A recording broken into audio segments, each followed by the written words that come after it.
Nice to meet you. Hey, what's up, bro? How you doing? How you? Good. You good? Good to meet you. Rob, I'm now part of the 10K Friends. Yeah, that's right. Soon. Yes, indeed. What number am I? You are 626. That's amazing. You're going to keep track of everybody's number that comes through and meets you? Yeah. That's fun. Like now, it's hard to remember what people were. Like if you're like somewhere in the 300s, I wouldn't know what you are, but like the last 5, I still got down. Okay. Yeah. Do you still recognize like their faces? Yeah. Actually, so I just came from like Penn Medicine. Right. I met a breast surgeon over there, and I was riding my bike from Northern Liberties, where I live, to Penn Medicine, and on the way I passed a group of 5 people that were just getting lunch. 4 of them were part of my project, so I was riding my bike and I was like, stopped, turned around, chatted with them for 5 minutes. Oh, that's dope. Yeah, so I usually remember like facts about people because that's specific to who they are. Right. Yeah, numbers and names get me too. Names are tough. I can imagine. Yeah. I can imagine. 627 new people, and you started it when? The first person I met was November 11th of last year. Okay. So I think I started, it's funny, like of that group of 5 people that I ran into, the 5th person who hasn't been part of the project was the first person I reached out to. Wow. Yeah. Wow. And he's like an urban explorer, and he was like, oh, dude, sounds like a great idea. Right. And so I was like, yes, sweet, like, I would love to come exploring with you sometime, and I think that's like a closed off scene, so I think when I said that, he was like, no, this guy's just trying to be like an explorer, because I had nothing to show for it yet. Now it's a bit more of a thing than it was back then. Cool. Yeah. So I gotta ask the question that everybody I'm sure asks is why? What made you want to do this? Yeah, so it's a combination of a couple things. So one is my time at Penn State. Like I was very involved when I was a student there. So it's like interesting being back on a college campus. Like when I walked around campus to class, I'd have to stop like 5 times to say hi to the people that I knew. And I missed that. So when I got into the real world, I think like that was one of the hardest transitions for me. So I wanted to recapture that feeling of familiarity with those around me. And the other thing is, I've always wanted to do something cool with my life, like as opposed to climbing the ladder to retirement. Right. And you might see that like yourself with My New Philly and how you've built this up. But yeah, I just wanted to do something that I owned and just like super close to home. Right. And so that's I think part of why I made it such a large number, because it gives me time to build it into something. Like, I always think about it, if I had done 100 people, that'd be like a New Year's resolution, right? Like, we wouldn't be filming this right now because I'd be done and like, you didn't find out about me in the first 100. Like, 1,000 would still be cool, but 10,000 is something that, like, it gives time to grow the word of mouth around the project. Definitely. Yeah. That's I'm carrying the 1 in my head. That's about you on about a 6-7 year journey. Yeah, pretty much. Yeah, like on the aggressive side. I always tell people, because people ask if I have a goal in terms of timeline. Right. And I always say 10 years is kind of like what I'm aiming for.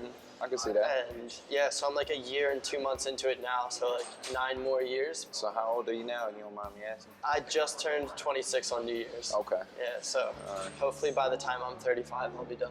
Right. Or not, like if it takes me till 40, that's cool too. Then you don't think you'll burn out? I don't think so. Like, this is, I think, one of the only things that I could do day in and day out that would be fresh to me. I get bored with things very easily, but meeting you is a completely different experience than what I just had at Penn Medicine, which is completely different from what I'll have next. I'm meeting a Temple student, so every time I meet with someone, their background and their story is fresh to me. So it's almost like watching 10,000 different episodes of TV, like people will continuously watch TV. I don't really watch TV because I get entertainment out of the people I meet. Wow. That's amazing. Like it's always interesting to really hear and understand the whys, you know, because that was really my biggest thing, going into it. Obviously you met a few of my friends, and you know, they all suggested that we meet. So, you know, we're here now. But I didn't even ask them any questions about you. Oh, really? Because I'm like, you know, when it's my turn, you know, I figure, you know, I'd learn it, you know, on my own. But yeah. That's an amazing journey. I can only imagine, you know, when you start to get to the back end of it, and how many people, you know, you really will have affected, and what the campaign will turn into. Because I'm sure it'll turn into some things that you didn't even plan on. It's crazy. So yesterday, actually rewinding to January 2nd, I did a podcast with this girl, Jess Lively. Okay. And so she reached out and she was like, hey, I do this podcast, would love to have you on the show. So we recorded the episode on the 2nd, which was like Tuesday, I think. Okay. It just aired yesterday, Thursday. So she has such a large audience that I, over the past day, have gotten messages from Norway, Germany, Scotland, England, like all these countries that I just never could have imagined that people would tune into my project from that far away. Taking planes to meet some people. Yeah, soon, right? I know. I tell everyone, I'm like, I can't meet you now, but I'm writing your name down because eventually, my lease will be up in June, and I think that would be kind of like a cool time to cut the lease, cut that payment that I have, and go off into like the rest of the country. Okay. And eventually the rest of the world, and just meet people from all over. Wow. Yeah, I wanted since the beginning to have like the first 1,000 in Philly, because I wanted to become known as a Philadelphia project. Okay. Where'd you grow up? I grew up in Norristown, so I'm in the suburbs of Philly. Okay. And then I moved into Northern Liberties last June, so I've been like in the city proper for a year and a half now. Okay. Yeah, so, but I still have that drive to do good for the city, good by the city. Right. So that's why I want it to be known as a Philly thing. And I always think like one of the coolest things that happened so far is this morning a girl tweeted at me and she was like, such a cool project, makes me want to take a flight to Philly. And I was like, yes, that's what I'm looking for. Like, if people start to like want to come to Philly to be part of the project, it benefits everyone here too. Yeah, so. Definitely. Yeah. I could definitely see that happening. I think, and you know how it is now, like, you're at 627, you said, right? 626. 626. Yeah, that's what you are. I'm 626. Yeah. So, you know how it'll be once you get to 2,000, 3,000, 4,000. That's when, you know, obviously your followers will go through the roof. Sure. People will really be wanting to do it, probably more so for themselves and that sort of thing. But it is what it is. I guess that comes with it. But you'll have, I'm sure, a great filter system by then. Yeah. And speaking of filter systems, one of the questions I wanted to ask you was, I'm sure you've had a best and a worst meeting. I don't want you to put any names or numbers out, but in your 626 people thus far, have you ever been sitting there for that? You say you take about an hour with everyone, right? Have you ever been sitting there and been like, oh, when is this going to be over? Yeah, definitely. I mean, and I never, like, in my mind, I haven't had any bad meetings. Right. But I classify them as meetings where it's like, you have to kind of pull information out of people. And I think it might be a combination of their personalities and just what they perceive the project to be. Like, a lot of people from the outside looking in think that I'm interviewing people. Right. So I've had people come to me and they're like, do you have like a notepad? Or are you recording this? Like, how are you keeping notes? And I'm like, we're just having a conversation. Like, I don't want it to be an interview. I just want it to be us hanging out. Right. Because then, an interview is so formal, and I'm a very laid-back person. So, I've had like meetings where it's hard to get information out of people, and I'm kind of like checking the time, like, all right, 10 more minutes. But I've also had meetings where like the time flies, and I have memorable meetings. I think more so because their stories are memorable. Wow. Less so because they made like a huge impact from like the way they presented themselves.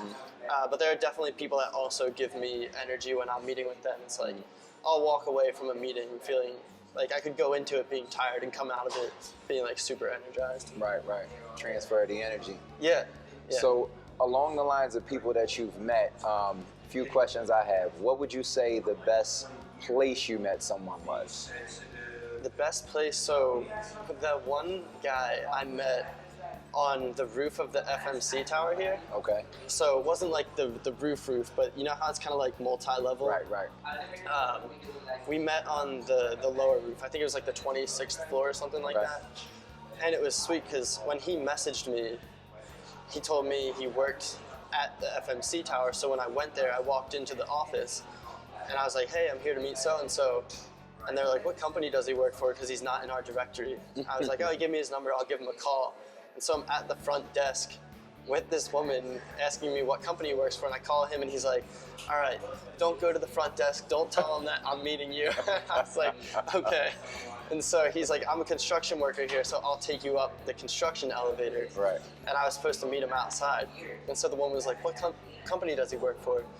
And I was like, I don't know, I couldn't get it, but I'm gonna leave, so I'll see you later.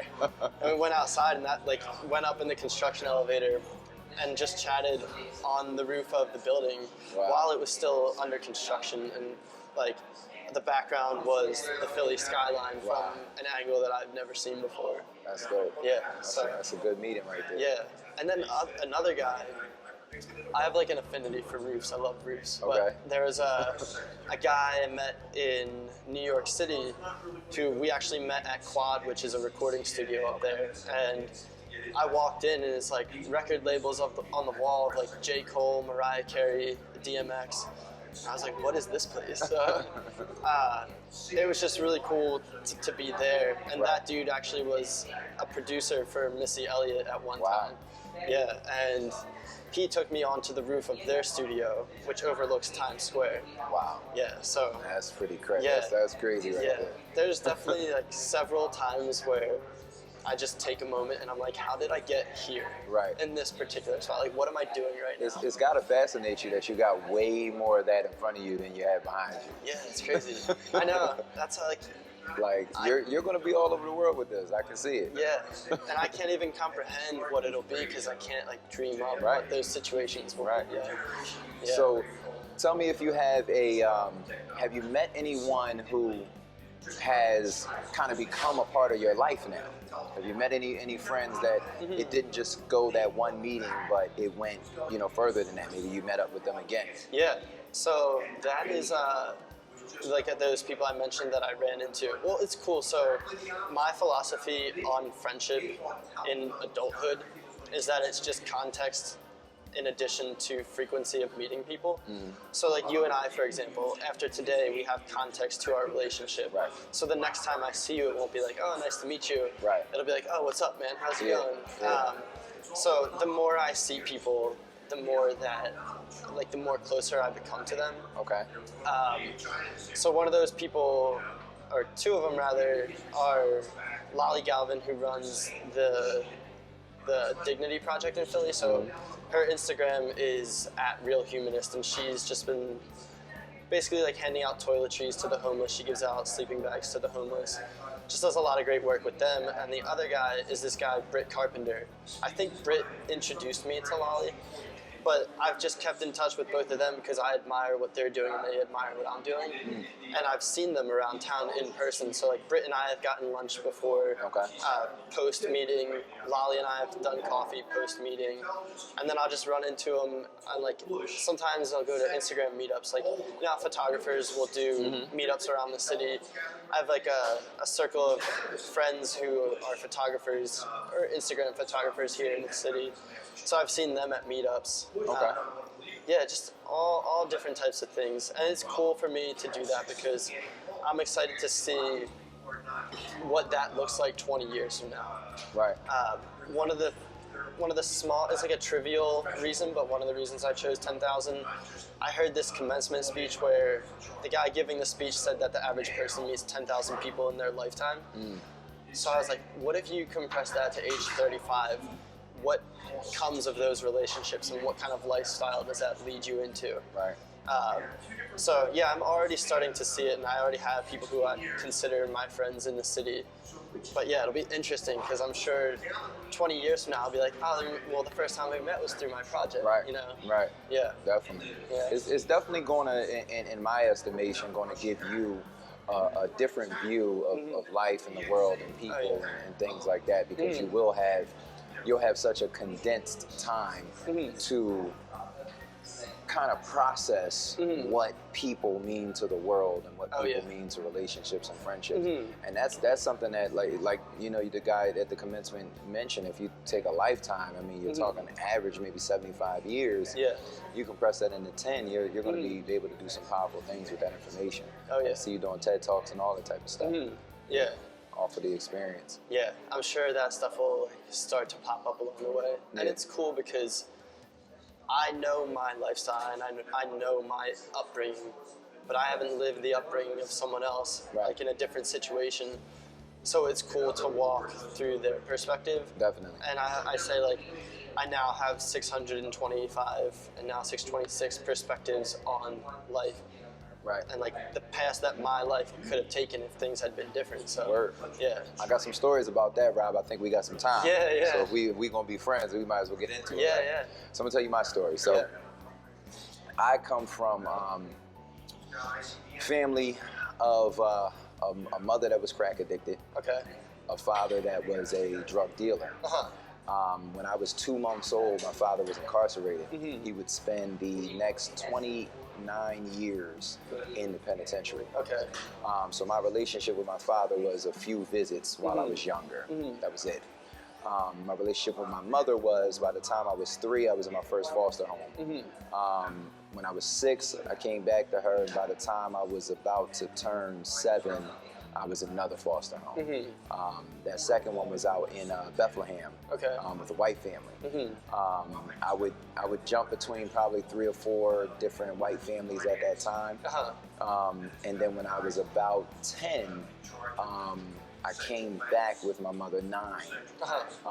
And by the time I was about to turn 11, I was back in another group home. And then I would go to a bunch of different foster homes, you know, between that. That's the long story short. In between, you know, that time, I would jump around. I might spend a week at a certain home, and then another week somewhere else before I get placed long term. But just talking about the long term. So I've seen a ton of despair and you know, trials and tribulations in my childhood, especially. I have 2 little brothers that's 6 years younger than me. And I have a younger sister that is, she just turned 26. She's about 9 years younger than me. And then I also have an older sister on my father's side that's just about 11 months older than me, something like that. So when I came up, my main focus was to make sure my brothers was cool, you know. So even though I got in some trouble, I did some things and all that type of thing, I never was, you know, arrested, or I made sure I couldn't be away from my brothers, right? And that was pretty much, you know, more my saving grace, you know. I have a 10-year-old now and a 4-month-old now, right? And like my 10-year-old, I can't imagine doing some of the things and going some of the places that I was when I was like 6, 7 years old. Like I'm far away from the house, you know, whether I'm riding bikes or I'm running through creeks or I'm sweeping porches for money or whatever it might have been that I was doing.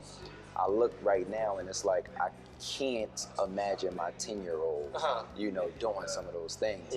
But at the same time, I wish I could give him the lessons that came along with it. You know what I'm saying? But what I took from that and what it adds to me today is hustle. You know, I have a certain type of hustle that you can't buy, you can't box, you can't teach. You know, and you know, when I was 17, I was emancipated. I was put into what they call independent living. So in that situation, I had to stay in school, went to Temple, and they would pay my rent. I quickly found out that just paying the rent wasn't enough income, you know, so I had to work. So I left school, and I went to, what I worked first when I left school, Stock Exchange, and I worked at Coles & O'Connor law firm. Then I worked at Independence Blue Cross. I was at Independence Blue Cross for like 6 years. I left for a brief second to take another job. At that job, I immediately found out wasn't for me. I came back to Blue Cross. In that time frame, I was in the entertainment. You know, I was real heavy into entertainment. No matter what it was going to be. You know, I was in a rap group. I was in a singing group. I released different albums on my own, you know, singing and rapping.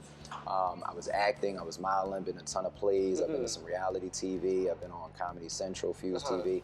I've done a lot of things, nothing, you know, major that people would be like, hey, that's the guy from that. Sure. But at a time I was working, you know.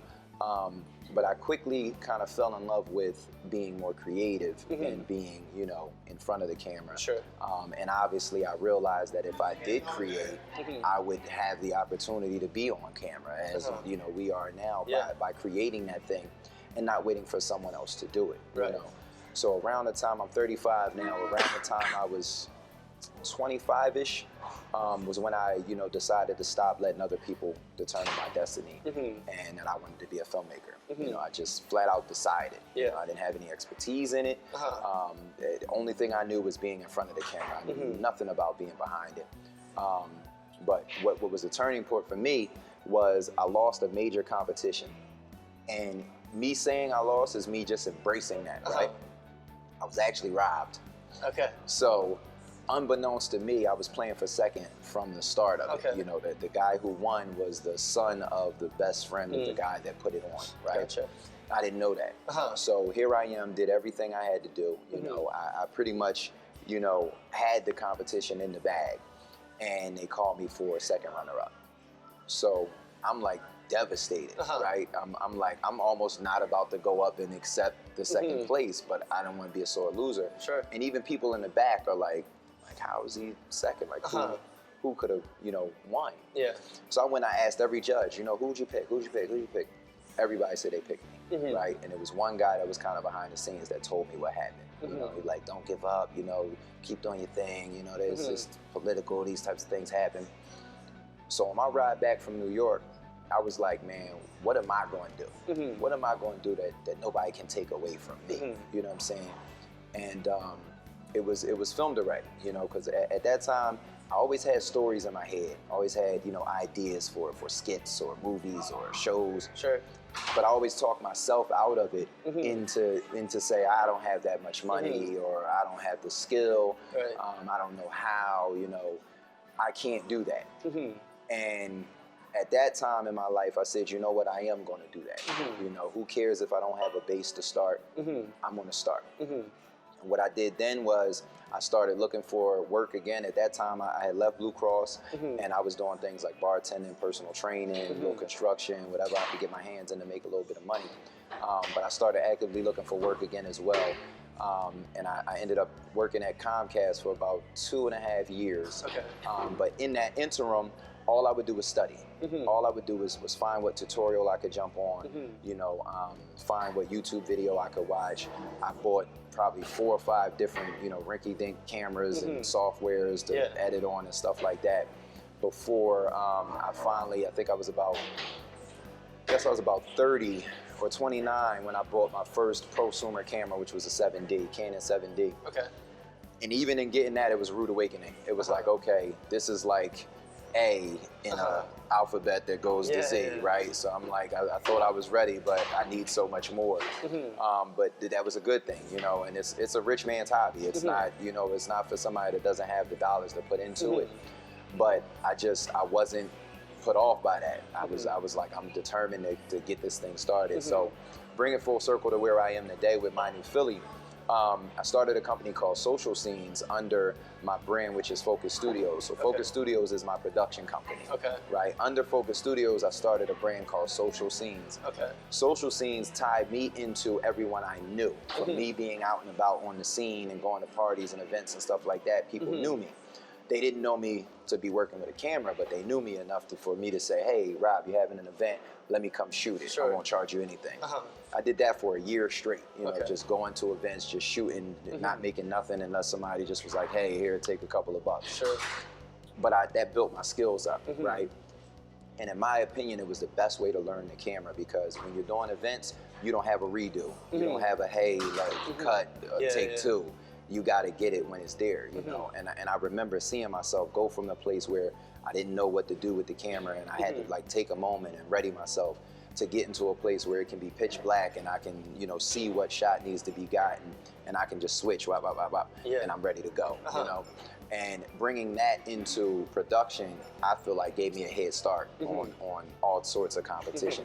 because what I'm able to do now, when I get that opportunity to say cut, break, is I'm able to produce some amazing quality stuff, right? So I worked and I freelanced for a lot of different companies. Philly.com is one that I freelanced for quite some time. And I kind of gave them the idea of My New Philly. We should do more of this. We should do more of that. Sure. We got to do more social. We got to, all these things. They didn't want to hear it. This was like 3 regimes ago, so I'm not bad talking the current regime, but this was a while ago. Sure. And I would tell them, this is the way things are going, and this is where we have to start thinking. Fell on deaf ears. At the time, I wasn't in the leadership capacity that I am now. I wasn't the people person that I am now. Sure. Not that I was a bad person or anything, but to run a company, it takes a enormous amount of being able to separate each person, which you're going to learn on your journey as well. Just separate each person from their talents, their skill sets, their emotions, their behaviors, and all of that type of thing, and then treat them all the same way, right? It takes a high capacity of being a people person and a learner and a nurturer to do those things. And quite honestly, 3-4 years ago, that wasn't me. Yeah. I might not have cared enough, but now I do, right? That's the main thing that I know I had to bring to the table to be able to start My New Philly. Then I've always had this idea of a co-working space that pits together creatives in the TV and film industry for the process of being able to get any project done that they'd like to get done, right? So My New Philly is kind of the guinea pig of that idea. Okay. So the emergence of me, when I looked at the news and I saw, all of the negative things, the violence, the crime that leads the news, the first half hour or 45 minutes of the news, it's just that stuff. Yeah.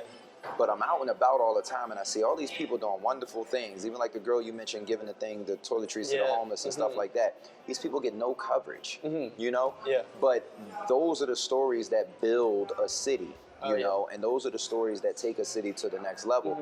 You can't keep harping on crime and negative stories and negative things and think that you're going to see any evolution in your city because you just scare people away. You scare people into their homes. They don't want to come out and have a good time and enjoy the businesses around the city. Right. And people don't want to come to the city and invest in the city, So merging the idea of having a news media platform that gave, those types of folks a voice. We cover restaurants and fashion and music and events and entertainment, and when people come to the city, we interview those people, stories like yours, all of those things are the things that we cover because we want people to know, look, Philly's alive and thriving and well, and we have great people like Rob in this city, we have great restaurants like where we were just at, Baril and Jezebel Cafe, different places that we go to, and we show people, how you can come and enjoy these spots. The emergence of that news media platform and the co-working space is what really locked in for me, and I said, that can be what My New Philly is, right? So that's what we are today. Gotcha. We're a production company merged with a news media outlet, so that gives you a higher quality production value than your typical news. We merge those two things together, and it gives the person who wants to go and get a video done, which we can handle for you, an immediate audience, right? So the emergence of those, and then our focus is heavy social. A lot of these companies, they still aren't there yet. Who knows why?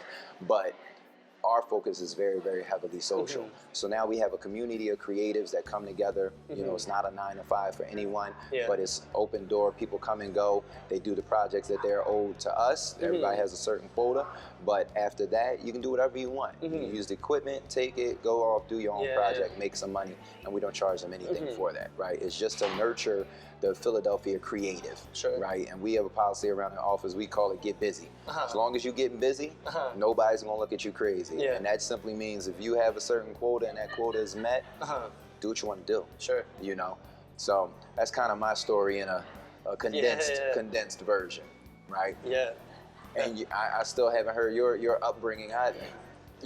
So, well, first off, that's crazy. Like, that's an awesome story. I'll like dive into questions on that if that's all right. Oh yeah, go ahead. I'll give you my background first. So I'm from Norristown, and I grew up in a family, like my parents are still together. I'm the youngest of 3. So I'm 26, my brother's 27, my sister's 31, and like very, very close-knit family. Like I had a doctor's appointment this morning at Penn. My sister works at Penn. She made sure she went to the appointment with me. So like that's the type of family that I have, and I feel very blessed for that because I've seen like the ways that families can turn out. Not to say one is better than the other, but I've had a pretty good life up to this point. So then I went to Kennedy Kendrick, which is a small Catholic school in Norristown. After that, went to Penn State, so studied finance up there, and that's kind of like where I found that meeting people and socializing with people was like a strength of mine. And then worked for Deloitte Consulting for 1 year and 3 months. Didn't really enjoy like the structured lifestyle of you're an analyst for 2 years, you're a consultant, you're an MBA for 2 years, then like all the way up till partner. So I left that for the tech startup RJ Metrics, which is like right in Center City. Okay. Worked there right after they got their Series B, which was $16.5 million. So for me, mentally leaving Deloitte to go to that was a really exciting opportunity because it was like, all right, this is a rocket ship to the moon. Like I hit it big. And it was an awesome ride. Those people that I worked with are still some of my really good friends in the city. But that company was then acquired, which is good for the city. But for me personally, that meant being laid off at the end of June. And I actually, like, people, whenever I tell them that, they'll be like, oh, I'm sorry to hear that. And I was like, nah, it's cool. I wanted that to happen because I wanted to take this full time, but that was the necessary step I needed. Right. So yeah, at that point I'd met about 100 people and just started, so I think it was like May 23rd of... So you saying June coming, you being laid off? Or no, I was laid off. So I've been doing this project full time since July. Oh, okay. Using my savings from my first 2 jobs as like my budget. Okay. So it's funny the way it's impacted my social life. It's weird because, so tonight's a Friday night, and like I'm pumped to go home and like read a book and just stay in for the night. Whereas before, when I was working, it'd be like I'd be out at the bars, you know, I'd be like there to take the edge off. But I think now, because so much of my life is social and enjoyable during the day, I don't really feel the need to do that at night. That combined with the fact that I have no income, so it's an easy decision. But you're gonna have a sponsor soon. Yeah, hopefully. Somebody gonna jump on you. Yeah. I mean, the more like I see, it's like you giving us a wrap? We keep going. What time they close? 15. Less than 15 minutes. Right. All right, we got 13 minutes, Rob. Oh, perfect. That's perfect. But yeah, I see it's like a snowball effect, right? So even thinking to where it is now, and doing this type of interview and doing the podcast, to me is reinforcement that this is an idea that will continue to grow. It's just cool because I remember the days when I had met 10 people and I'd tell people about the idea and they would laugh at me. And I'd be like, well, you got to start somewhere. Right. And I think from them, like, doing this type of thing, you can't prove to someone that you're going to do it until you do it. Right. So for me, being where I am now, it's cool to have a base of people to the point where people who are just finding out about the project are like, oh, this is so inspiring. This is really cool you're doing this. So yeah, that's kind of a roundabout statement, but yeah, I've been doing it full time since July. Yeah. That's dope. Yeah. You're just meeting people all day. All day, yeah. Which is awesome. And so I always tell people, like, if I get a sponsor and then I'm the guy that gets paid to hang out with people, then I think I've like cracked the code to life. Like, I don't know what else I'd want to do with my life other than that. Yeah. No, it's definitely an inspiring story. If I can help out, I'll definitely, if I hear anybody that you know I think could benefit from, you know, helping you tell your story. Yeah. I'll definitely reach out. Yeah. Because we're friends now. Yeah, of course. I know. And it is funny because we will see each other again. Yeah, I'm sure. I will be like, oh man, the video looked great. Thanks so much for doing that. And you'll be like, oh yeah, sure, man. I'm sure we will. Yeah. But so are you still, you mentioned that your brothers are like one of the main reasons that you kind of like had the drive that you have. Are you still tight with them? Oh yeah, definitely. Yeah. They are 29. They'll be 30 this year. Okay. You know, so they doing good for the most part. One of them could use a little guidance, but they good. You know, what I mean? They made it out same as I made it out. You know, without any scratches on us. So that was the main thing. Yeah. You know. Were they with you when you were going through different homes and stuff? Up until well, they were born when I was 6. So after that, and up until I was, how old was I? I guess I was 16 when one of them was removed from one of the homes that I was at. Oh, okay. You know, and things like that, they really shape your life differently because the way I came up, it was like I learned to separate and not have like any sort of separation anxiety or PTSD or whatever it may be. But my one rock was my brothers. You know what I'm saying? So from the time I was 6 to the time I was 15 or 16, they were with me. You know, no matter where we bumped around or even if I was at a certain family member and they were with a certain family member or whatever, it was never long that we weren't back together. Yeah. So when that one brother was removed from that home when I was 16, that probably still to this day was the toughest thing in my life. You know what I'm saying? I've had, of course, other trials and tribulations, but I still can remember that day like it was yesterday. You know what I'm saying? Because I didn't know where he was going. I didn't know who these people he were going to stay with were. You know, so you can just imagine a sibling of yours. They're one morning, they're just taken out of the household, and you have no idea where they're going. You know, it's totally different when someone like goes away to college and it's a good thing, and you know they'll be back and you can visit them and stuff like that. But when it's a 10-year-old, he was 10 at that time, and you don't know who's about to be caring for him, you know, and that's been your role for 10 years straight. You know, it's devastating. You know, so it's really made me. I think it shaped my life for the better and a little bit some of the worst, because when I do, especially in relationships, because when I am in a relationship, I don't have a certain. A lot of times I'm told that I don't care. It's not necessarily that I don't care, but it's just that I've learned to cope with loss so well. Yeah. And my life has taught me that I'll be fine because I know how to make me fine.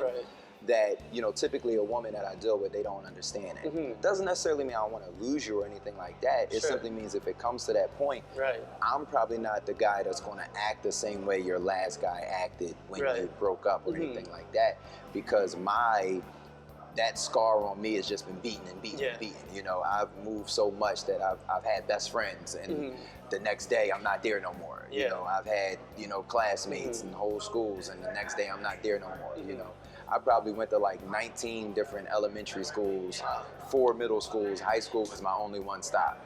You know what I'm saying? So just living that type of life is kind of, it's a lot like you. I might be at 10,000 already, but you know, just moving around that much, it just opens your eyes and it opens your life to loss. You know, and not loss like death, but loss like, you know, most of those people who, you know, I've had great friendships, I've never spoken to again, and it wasn't an opportunity to say goodbye. You know.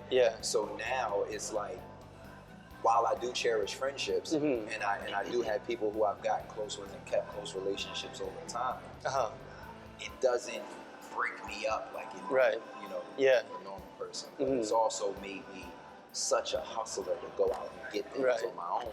So it's a yin and a yang. You know, it's what would you trade for, you know, something you do have, or you know, what would you lose for something you do have, or what would you, you know, be willing to let go for something you want.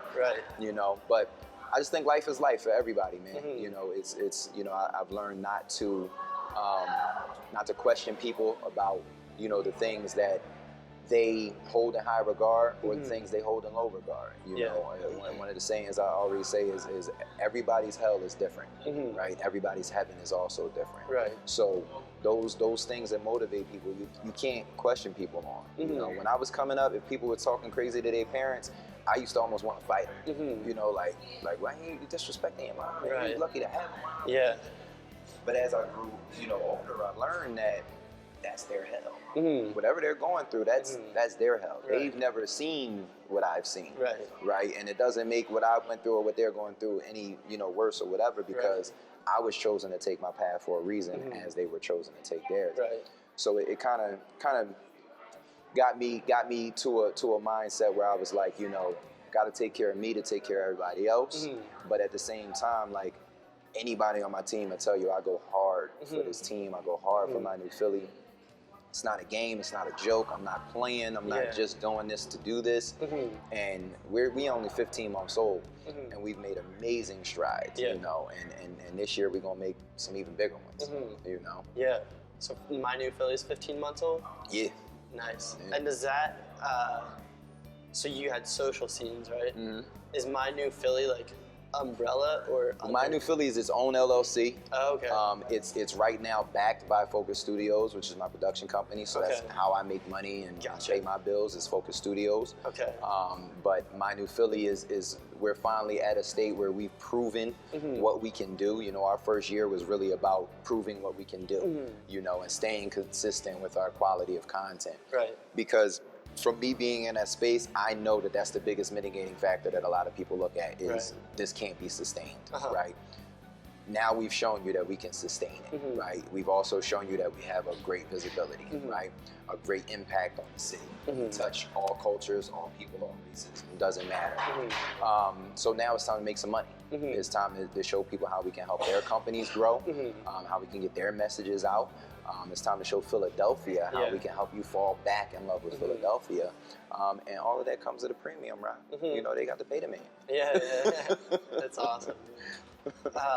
One quick thing I wanted to clarify. Right. Your brother was 10 years old. You were 16 when he was taken away from the home. Were you in a family home or a foster home at that point? Foster home. Yeah. And he was taken to a family? He was taken to another foster home. Oh, another foster home. Yeah. So not like taken to a family? Okay. He was taken from a foster home in West Oak Lane. We lived out there to one in Chester. Okay. So he was that far away, and I didn't know where he was going. Okay. So wait, just so I have it correct, because I might have a different idea. What does foster home mean in this sense? So a foster home is a home that's really run by the state, and they basically pay, you know, men and women to that with the space in their house to house. I think you can have up to 4 in a room, 3 in a room, or something like that. Okay, yeah. And they get paid per child based on the level of the child.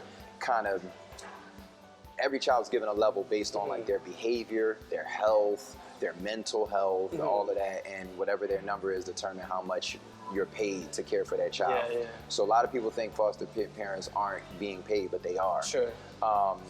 Most of them do it out the kindness of their heart, but I have been in situations where I could tell they were just doing it for the money, right?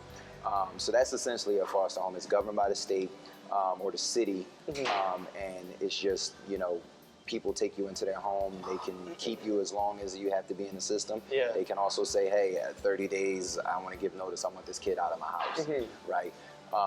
And then, you know, I've lived with family as well. Family can apply to foster. And then the difference with like adoption, I was almost adopted by the white family I was with in Bethlehem. They had me for 2 years and they wanted to adopt me. But the way the system works is anytime your parent gets clean, they give your parent back their rights. Doesn't matter how many times your parent messes up. If they get themselves clean, go through the necessary program and all of that, they give you back. So that was like a non-turning point in my life, if you want to call it, because my whole life would have been different had I stayed out in Bethlehem with that family. I'd have been a black kid being raised by a white family. So my whole story would have been different. But subsequently, I went back to my mother and then ended right back up in the system anyway. Yeah, crazy. And then the only other thing I was curious, Focus Studios. When did you start that? Like how old? Started Focus Studios in 2011.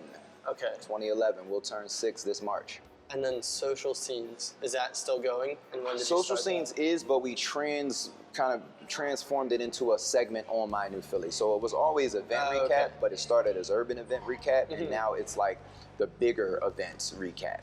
Right. So, and it's a segment that lives on mynewphilly.com. So I still do some of the urban stuff, but not as much as I once did. But we just kind of, it was my brand anyway, so I just kind of moved it over. Gotcha. Sweet. I think that's all I have for you.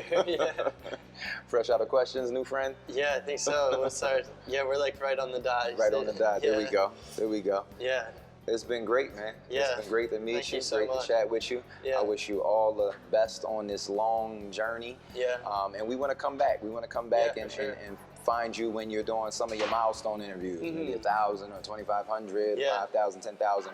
We love to, you know, do kind of the same setup. Sure. And film those meetings. Yeah. You know, if that's okay with you and okay with the person. Yeah, that'd be awesome.